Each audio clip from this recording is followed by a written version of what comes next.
I think I'm going to sometimes do videos on my phone, sometimes on the camera. Anyway, this is my log cabin. This is actually my room. It's in my new house. It's actually just like, I think I showed it in a previous video, but that's the kitchen I recorded my Texas Chainsaw Massacre 2022 thing. Jeez, that movie's actually out this week, actually, isn't it? Fucking hell. Anyway, I've come out here today. I just think I'd better use it. I don't know if the neighbours can hear me. Hopefully they can't. If they can, because I've neighbours both sides, apologise. But hope you've been enjoying some of the old re-uploads that I've been posting out. But yeah, I just decided I'm going to do a movie review on Cherry, which is directed by the Russo brothers, starring Tom Holland. Was it written by the Russo brothers? I don't know. It's based off the novel by Nico Walker. Is it Nico Walker? Yeah. And loosely based off a true story. So basically, Cherry came out around this time last year. So it was February now, so it was March 2021. It came out and I watched it online. I do have Apple TV now, Apple TV Plus, but I didn't have it at the time, so I watched it on like Putlocker or something. But anyway, so basically the plot of Cherry is you got this guy played by Tom Holland, named Cherry, and essentially what ends up happening is he's a young guy, he's in college studying some fucking thing, he's in a bit of a shitty relationship with this bitch. You know, he hangs out with his friends, smokes weed, does all that shit. One of his friends is actually played by Michael Gandolfini. Oh Jesus, who his father, James Gandolfini, is there, but who played the young Tony Soprano in the Many Saints in New York. But anyway, basically, you know, he's a regular guy in college. He ends up meeting this girl played by Ciara Bravo, who is in the TV show Wayne, which I highly recommend you watch. YouTube original show. Basically, they flirt, go to parties, take ecstasy. One thing leads to another. They end up dating, falling in love, kissing, having sex, breaking up. He's pissed off about the breakup because she wants to move to Montreal. Pretty much, yeah, she wants to move to Montreal in Canada. He then signs up for the army because, you know, he's that heartbroken about it. They eventually get back together and all this stuff. She decides she's not going to Montreal, but he's signed up for the army for a couple of years, but they're still going to stay in touch and be back and forth and all that. So he gets military training, as you do. He's going to be a paramedic, and then he is sent out into the army, into many battles. He's back and forth. Eventually has some traumatic events when people are getting shot, blown up, and he's trying to patch them up. Comes back and starts suffering with severe PTSD and ends up becoming addicted to drugs, heroin, shooting up. And his relationship with Ciara Bravo's character gets extremely fucking toxic, to the point where they're arguing, and to the point where he's not spending enough time with her, to the point where she ends up taking drugs and becoming an addict herself, and they go into a toxic relationship. They're back and forth. Eventually, how he starts getting the drugs, the money to buy the drugs, is he starts robbing banks, and he also has to pay this drug dealer called Mr. Black. Is it Mr. Black or something? Yeah, something like that. He was like this really fucking creepy guy who you see later on in the movie. He was actually at the beginning of the movie as well. I don't know if the neighbours are out there. They probably wonder what the fuck I'm doing. I don't care. I fucking care. That's not mine, by the way. Just saying. That's family members of mine who works for Facebook. Anyway, farted. So essentially, Oh, he runs into a character played by Jack Rayner, who kind of helps him out with shit, and shit gets fucked up very easily, and yeah, that's pretty much it. And he basically goes down a really bad path and becomes a drug addict. Very depressing movie. So, what did I think of this movie? I fucking love this movie. I honestly do not understand. Oh my god, I can see the construction from here. Sorry, getting easily distracted. I honestly don't understand why this movie gets so much hate. The biggest issue that I've heard people have is that it's a mess and that it's jumbled. And don't get me wrong, I do have a couple of issues with it, but it's not a bad movie. I actually think it's fucking brilliant, in my opinion. I loved it. I've seen it twice now. Have I seen it twice? Yeah, I did watch it on Apple TV the second time, and I loved it both times. Tom Holland in this movie, now this is one thing that everyone has said. Tom Holland in this movie is fucking brilliant. His acting, it's unbelievable. Dude, it is a departure from Spider-Man. Like, he was brilliant in the new Spider-Man movie, No Way Home, but dude, he is fucking insanely good in this. I mean, you know, from every moment, like, when you're first introduced to him, you know, there's these amazing shots of Jersey. I think it's New Jersey, isn't it? Yeah, because that's where the Russo brothers grew up. And Tom Holland's basically like, I'm 23 years old and I still don't really know how the world works and all that. And he's narrating and he's walking and he's breaking the fourth wall.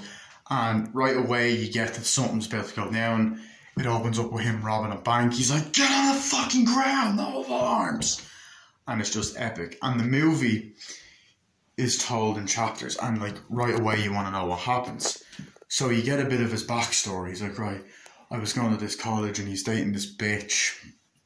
You know, he's like, oh, I don't care, our grandmother died, I don't give two shits.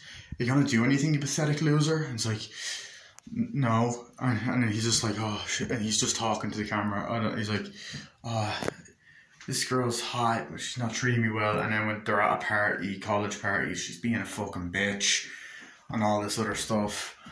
You know. And then eventually, you know, Tom Holland in this movie, like, he says some really fucking non-PG stuff.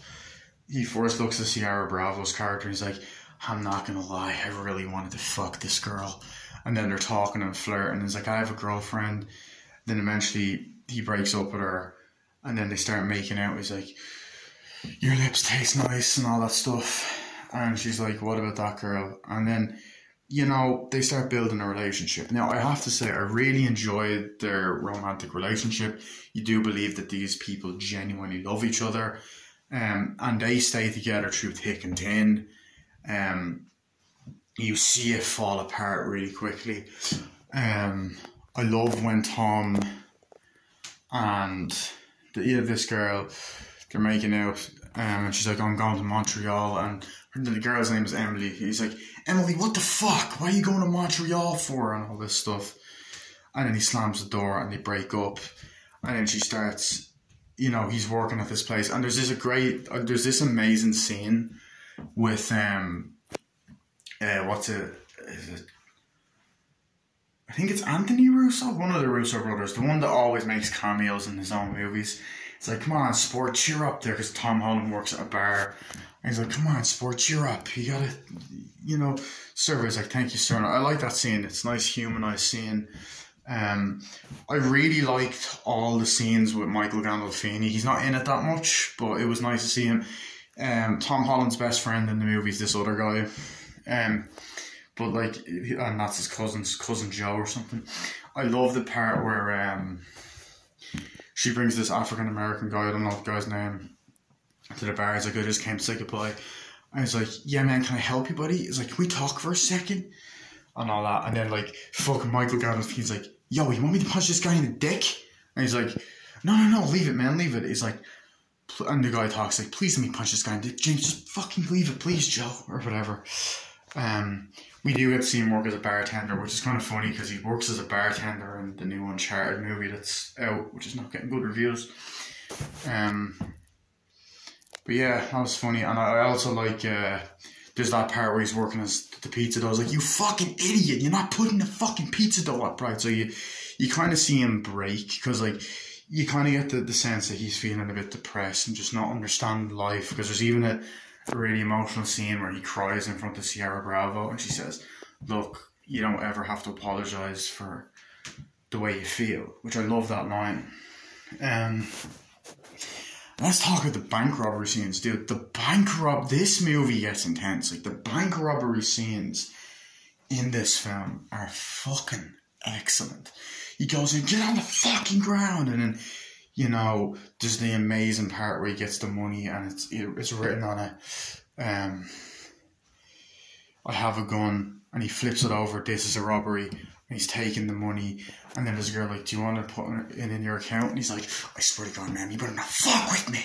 You know, and Tom Holland, as Spider-Man in all the movies, you know, Homecoming, Far From Home, No Way Home, Civil War, Infinity War, Endgame, he's a very innocent, likeable guy. I know we kind of see a little bit of a darker side of him in No Way Home a little bit. But in this movie, he plays the dark role so fucking well. I know he's in Devil All the Time and he was a bit darker than that, but I think he's way darker in this movie. And he's like, I don't give a fuck, you know, you believe he's a threat. There's a scene later on where there's like a chase scene with the cops and his friend is crying, please stop. He's like, turn the fucking car around, he's dying. Turn this fucking car around. You know, and then there is that really emotional scene at the end where he cuts back to the bank robbery and he's all like, he's pointing the gun, he's like, why don't you go pull the alarm? And then he eventually gets out of prison, meets Sierra Bravo, and he's got the mustache. And each bank robbery scene felt intense. There's amazing car chase scenes. Later on in the movie, we are introduced to Jack Rayner, fellow Irish actor playing an American character. He's like, come on, you cunt nugget. He says that a lot. I got some drugs for you. And there is a bit of a disturbing part where this girl with Down syndrome comes out what he's doing, and he injects it in, and then they're starting to do weed, and he's coming over, he's like, come on, you fucking cunt nugget. You know, and then like, he's like, okay, I've got an idea. And him and Emily are like cooking up meth and all this shit, and they're taking drugs together. There is also this really powerful scene where they're taking drugs. No, where she's like, I can't fucking stand you being like this. Fuck yeah. When she starts taking drugs, and eventually she overdoses, you know, and Tom Holland, like, he plays this emotional role so well. His friend's like, hey man, are you okay? He's like, no, please help me. And then there's the part where he has that fucking massive freak out in the car. He's like, fuck! You know, and it's just believable. And dude, this mentally fucked with Tom Holland's head. I believe he said in an interview that he actually got really angry at the Russo brothers. But you can tell that this is kind of fucked with him. He seems a little bit more quieter or more mature in interviews. That could just be age. But yeah. But yeah, like, and then, you know, there's the part where his mother's like, if you ever, you know, come near my daughter, I'll fuck you up. She overdoses. Then there's the amazing scene where he tries to send her on the bus. She's like, I'm not going to fucking rehab. Get your fucking hands off me. I'm not going to fucking rehab. It's not your decision to make. And he's like, I've got this noise in my head.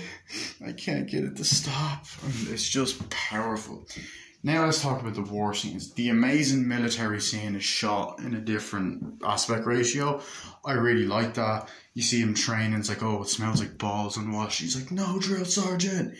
And then we get a lot of the war scenes, which are fucking intense. There's a lot of fucking shootouts. He's trying to be a paramedic, which is kind of funny because like all three Spider-Man actors, I think I said this in my review for Brothers, have been in war-related movies.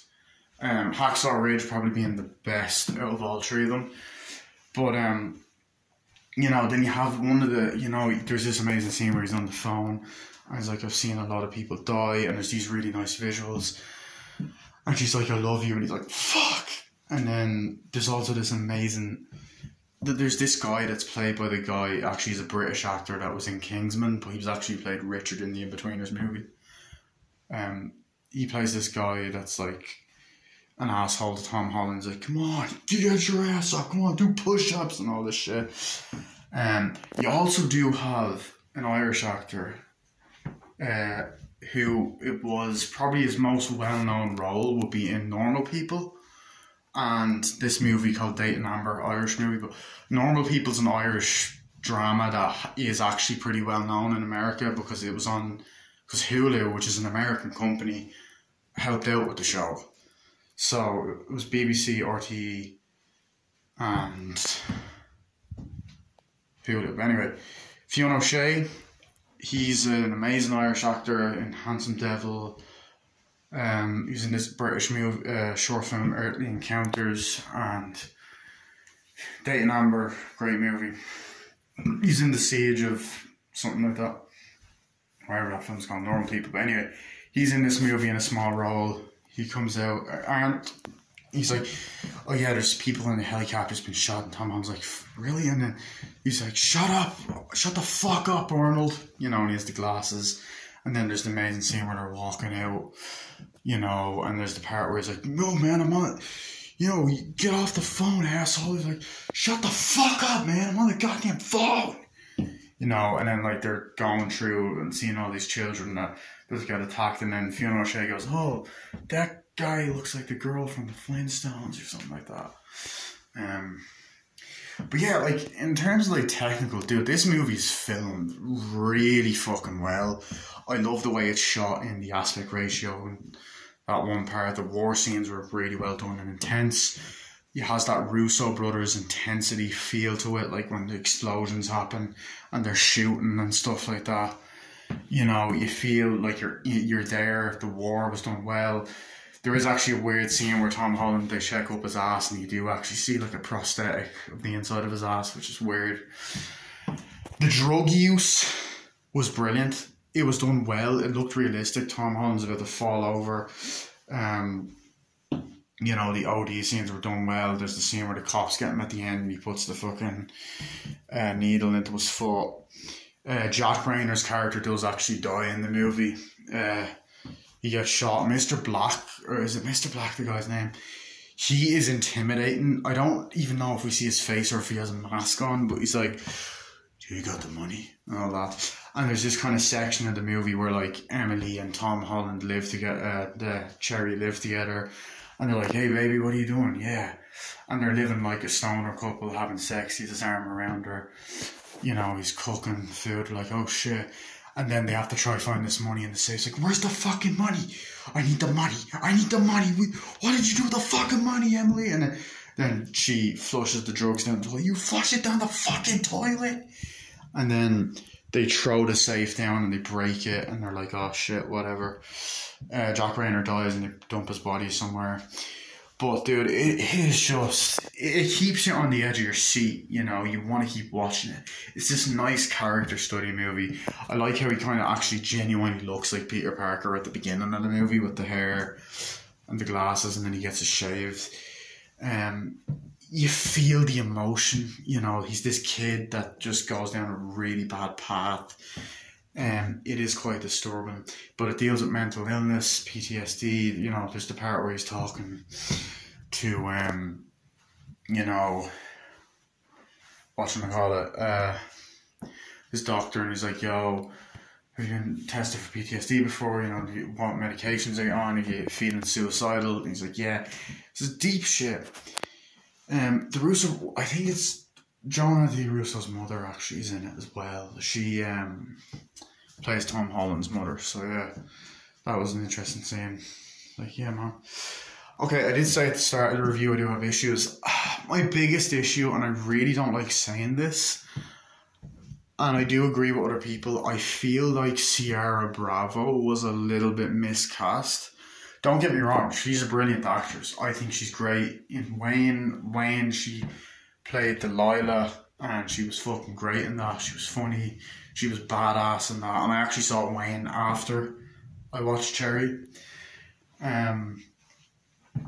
because I think it was like the Real Rejects mentioned in like their review or their reaction. She's in Wayne, isn't she? And then I looked up Wayne, and then Wayne had the one of the actors out of Sing Street, so I was like, okay, that looks like something I'd like, and I watched it, the series, and I loved it. But anyway, I just feel like she wasn't. I didn't fully believe her. I know I said I believed the other thing. Like, I believed certain aspects of her character, but Tom Holland, I believe. I felt like everyone else done a great job. I farted there. Michael Gandolfini for the small part he was in. Fiona O'Shea. Every actor, Jack Reynor, they all done a good job. It was written well. I feel like, and I know someone else said this in another review, so I'm not trying to copy them, Zendaya would have been better. Not just because they work together in Spider-Man, but because Euphoria. I haven't seen Euphoria, but she just plays a druggie in that, and I'm pretty sure she plays a druggie in Malcolm and Marie. So I think, I don't know, that's just, for me, I think that would have worked better. Anyway, I enjoyed the music.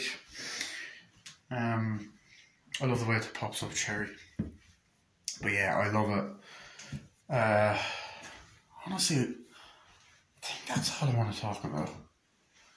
Because the movie's divided into different sections. There's the bank robbery section, there's the drug section near the end, there's the war section, there's the kind of college section, there's the amazing part where he signs up for the war. He's like, oh, I've just been seeing people die over there. Just, you know, it makes me feel bad. And, you know, and then you have the guy going, goddamn Joker. He's like, he refers to everyone as Joker. He's like, right. So then he signs up, and I like the shot of him walking in. But yeah, honestly, guys, that's pretty much my movie review of Cherry. I'd probably give it a 9 out of 10, honestly. Thought it was great. It ran at a nice pace. It's quite a long movie. It's like 2 hours and 20 minutes, I want to say. So yeah, but I enjoyed it. You know,